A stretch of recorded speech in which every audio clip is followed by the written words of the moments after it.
All right, guys, you're gonna watch a video with Judah, one of my Sub 2 students, buying a Bronco on Sub 2. Now, inside of Sub 2, my mentorship, we don't just teach real estate, we dominate real estate. We are the best education platform for everything real estate. This is Sub 2, seller finance, even BRRRR. Yes, guys, as much as I hate the BRRRR strategy, we do it, we teach it, we show you guys how to do it too. Wholesaling, teach wholesaling, all the things. We also are now teaching our students for the all-included, how to buy businesses with zero down, low down, 0% interest, Sub 2. I just bought an RV park, taking over an SBA loan, more videos on that to come. But we also teach how to do cars, RVs, planes, trailers, anything you can imagine in the vehicle world. And this interview, you're gonna talk to Judah about buying a Bronco, a 2022 Bronco, subject to taking over some of these payments. Here's that Bronco right here. It's actually a really good looking Bronco, so you guys can see it. Look at that Bronco.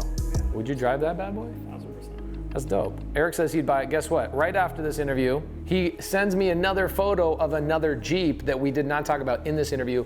Judah just got another Jeep subject to that he's adding to his Turo fleet. So can you buy cars with creative finance? I don't know. Doesn't seem like something we would talk about on this channel. Well, here's the cool thing. We will give you the paperwork on how to buy cars, planes, RVs, etc. down in the description below. We'll give you a link. We spend, I think, about $7,000 on those contracts. Go down there below, click on it. It's completely free. And we'll show you guys how to get the paperwork that Judah's using to go out and build an entire Turo fleet using subject to and seller finance vehicles. See ya.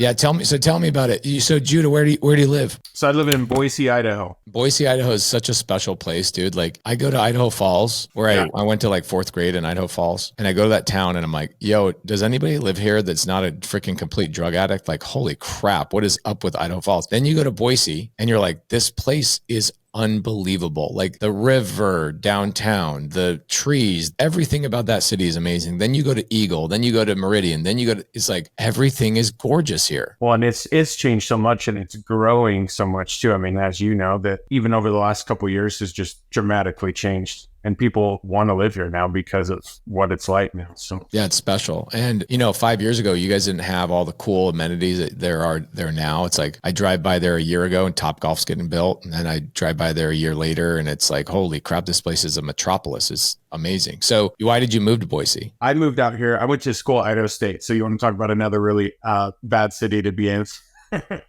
Pocatello. Don't miss that place. Went there to go to school and then moved to Boise and started working for gyms and stuff out here. And then we moved away for a little bit, met my wife, Colorado, Arizona, and then got a call from a buddy and was like, hey, you want to open up a restaurant? And that's kind of what spurred us coming back up this way. So you guys ended up opening a restaurant? Yeah. So we own, it's 2 restaurants now. We just opened our second location about 9 months ago, but it's drive-through pizza. So we do pizza by the slice, New York style, and it's a small little spot. But our second location is actually about double the size, triple the size of what our first one was. Never thought I would be in the food industry. And then we made it happen, and now it's kind of growing and creating something different that no one else is doing right now either. Yeah, I love that. I don't think I've ever gone to a drive-through pizza spot. You probably won't until you come see me again. That's interesting. I wonder why people wouldn't do that. A lot of it has to do with, you think about fast food in general. It's typical fast food is it's already pre-made food. It's already just kind of ready to go crap. And that's where we were able to, the idea was, okay, if people can go to New York, right? The biggest thing, you can get a slice and fold it and walk and eat. So why can't you do that in the drive-thru?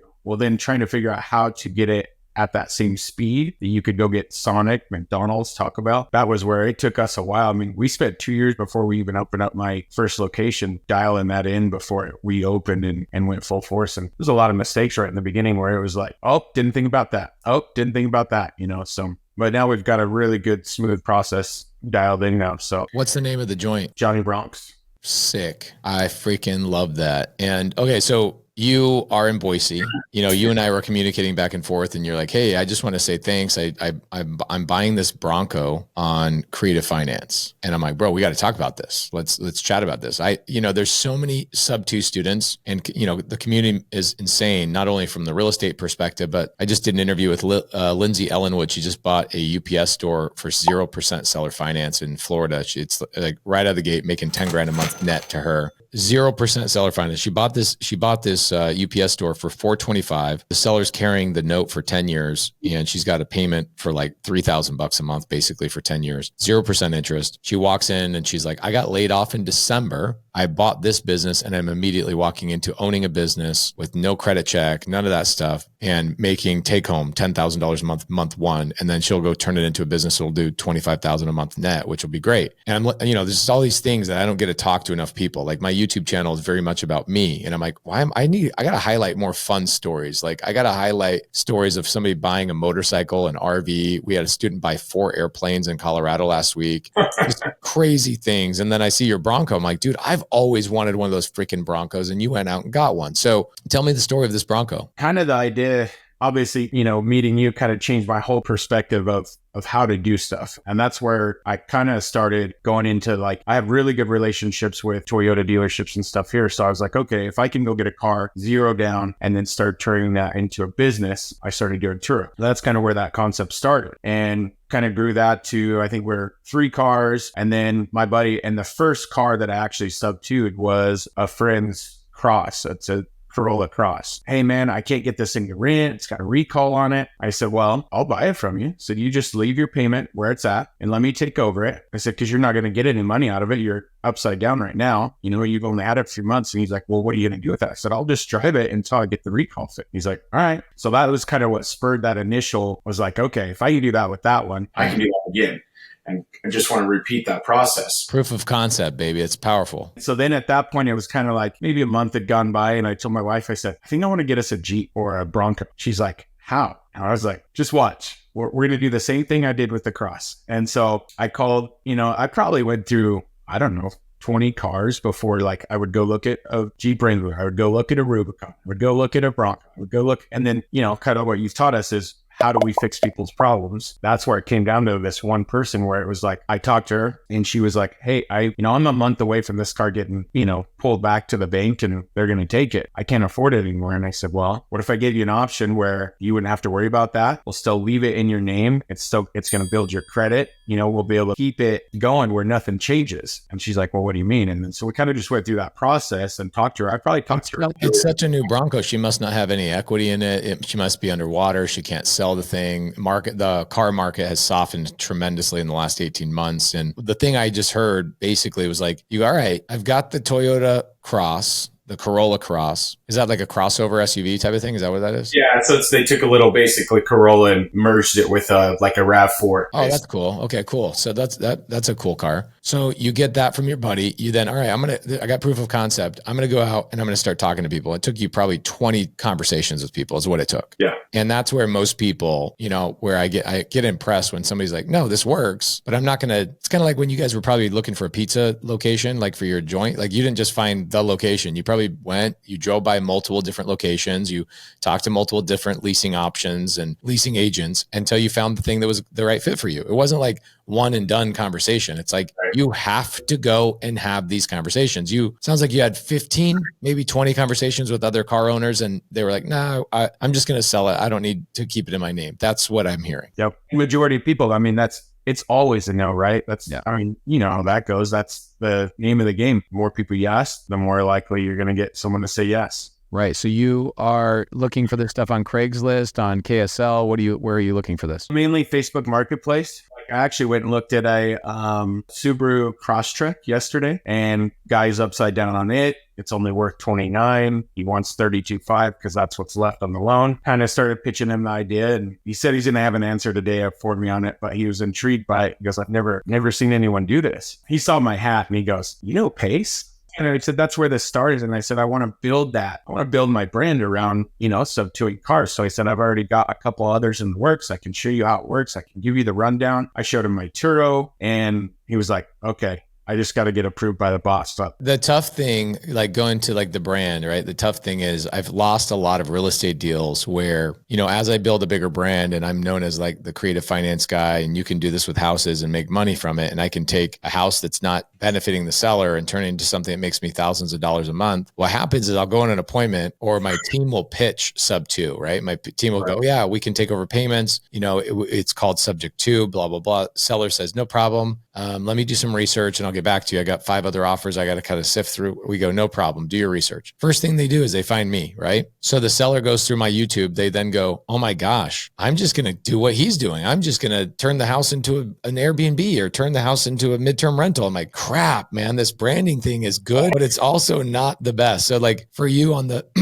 with this guy, hopefully he moves forward with the deal, but you're going to add the, additional layer of challenges. It's like, not only do you have to go find the people and you have to be very smart and intelligent in how you address it and you convince them and you give them comfort and you build the rapport. You got to do all that work, but then you have to have the additional work of, okay, dang it, you're going to go and do research or I'm going to show you my Turo app, the cars that I'm making money, and it's going to give you the idea that you might just want to take the car and turn it into your own Turo. Right. Well, and he asked, he's like, what's it like? And I said, my life starts at 5:30 in the morning, and I don't, there's times I have to deliver cars at 12 a.m., 1 a.m., 3 a.m. I have a car sitting at the airport right now that got returned at 3 a.m. because I didn't go get it first thing this morning. I think the concept behind everything, right, is how hard do you really want to work? Majority of people want that 9 to 5. They just want to relax. So, if he wants to go Turo it, go for it. We both know 99% of people don't actually end up doing anything. Right. Which is great. I'm like, these moments where you're driving to the airport, you're doing all this stuff at 6 o'clock in the morning. Other people would be groveling and complaining. And you're like, thank goodness for this extra challenge that other people just don't want to do.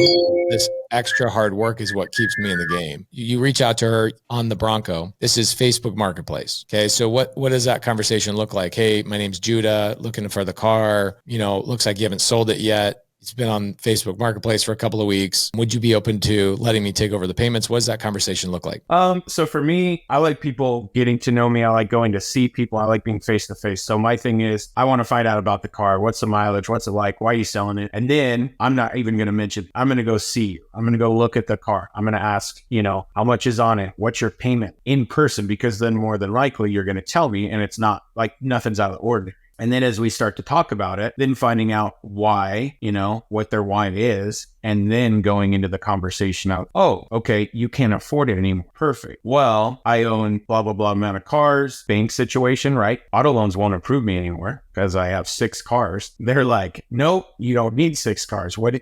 Not happening. Yeah, what are you doing with 6 cars, bro? And so then that's the conversation of where it goes is, hey, what if I can help you? Here's a solution to your problem. You're a month away from the car being taken anyway. Why not keep it? I keep building your credit for you. And now my wife has a Bronco that we never thought we would have. That's a dope Bronco, by the way. Thank you. Yeah, that's a dope Bronco. I'll have my team pop it up on the screen. Like it's such a good looking Bronco. So this one is, you're not actually going to try and make money on the Bronco. You're like, I'm just going to let my wife drive this one because this is like a dream car for her. In a sense. But for me, cars, I don't know. They're just not. I'll rent out whatever. It doesn't matter to me. I don't feel like I have like attachments to stuff like that, really. So the only reason it's not on there right now is because there's a recall on those, and it's for a seatbelt. It's something super, they have to put a clip on the seatbelt. So probably when I get that, I think the idea is that money is actually being taken away from me right now because I'm paying that high payment. So I'm losing the extra revenue from my other cars. So for me, what I'll end up doing, because those things will rent for $110,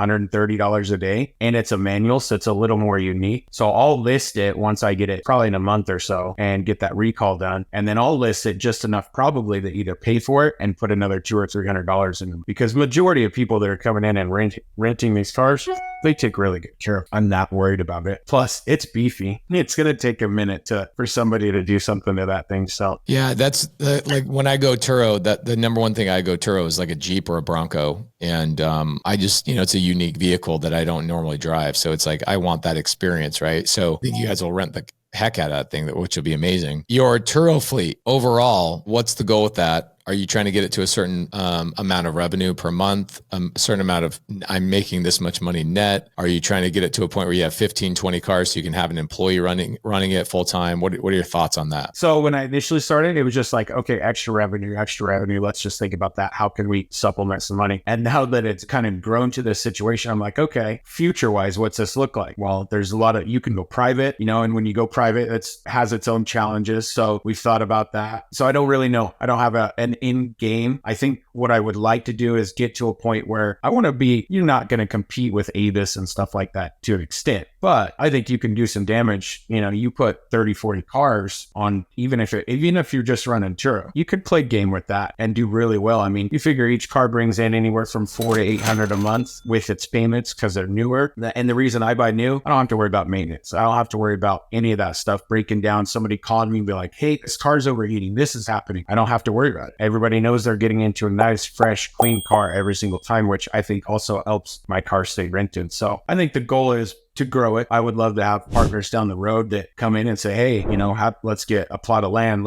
You could easily have 3 to 4 people run a fleet of 60 cars. Do you know Angelo in Arizona, Subto student? I do. He has 18 creative finance cars in Arizona. He just got a lot. That what he did is he went to the lot owner and said, hey, I don't want to buy the lot. I want to rent the lot for like $500 a month. You're not doing anything with it. So he has the cars sitting on this lot that is near the airport. It's basically a vacant lot. And then he's got a young kid that just runs it 4 hours a day and drives the cars, washes the cars, does the thing and puts them right back on the lot type of thing, just 4 hours a day. And he's like, hey, we should do like a whole entire program for Subto community on how to duplicate exactly what I'm doing. And so he's going to come in and do like a 5-part series to show exactly how he got to where he's at and how to find the right lot, how to negotiate, how to put yourself in a situation where the lot owner doesn't have liability, all sorts of really cool things. It sounds like that's kind of where you're going to be headed, is you'll end up needing a lot and you'll keep buying probably one of these cars every quarter. So by the end of this year, you'll have an extra 2 or 3 cars, which will be cool. You have probably a net income of $500 to $600 a month on the average car, you know, so, you know, 4 cars adds $2,000 a month, which is pretty dope. That's like most people's house payment, right? So that'd be cool to watch you and Angelo collaborate on that and help other students find these cars. And what'll happen is you'll get some kid in Indiana goes, hey, I found a car, Judah, that I got it for, you know, $0 down. Will you pay me $1,000 because I found this car for you? And you're like, dude, now I don't have to even find the cars. People are finding them for me all over the country. Well, and it's kind of cool so once I posted that too, now I'm getting people reaching out and going, hey, how'd you do that? Can you help me? Can you be a referral? Can you do this? Which I love. I'm all about if I can build relationships and help other people grow, that's what I enjoy doing. So I love it, man. Well, we'll end up putting this video on the YouTube channel, which, you know, you want to keep videos on YouTube under 20 minutes. We're already at 20 minutes, but super impressive, dude. Like so excited about your pizza joints. Are you guys going to blow that up and go do like 10 spots? Are you guys going to franchise this? What's your thoughts on that? So we're kicking around a couple ideas. You know, you have on one hand, you bring in investors and you grow it that way, you know, but you lose your ownership at that point. Advantage with that though is it's unlimited funds. You know, I mean, you can grow at a rapid rate that way. You go slower and you start to franchise, you know, you're still kind of babysitting, which it's good and bad to both. So we're kicking around both ideas, especially with our proof of concepts already are working with great reviews. So I think and we're getting people that are asking like, hey, are you gonna franchise? Can I franchise in Twin Falls? Can I franchise down in Salt Lake? You know, whatever it may be. And so I think there's room for either way. And we're just deciding what the best route is for us to go. So dude, it's gotta be the franchise model. Nobody's doing that. I got to introduce you to a guy, Jeff Fenster, who's the original. He builds out all the franchises for like Olive Garden and Macaroni Grill and every big restaurant you've heard of. He does the build outs for him. And then he also is the founder of Everbowl. And so he's like one of the top franchise guys. You go and consult with him and he'll help you go, all right, let's create a model. Let's create a pricing structure. Let's go through the FDD. Let's build this all out. Let me perfect the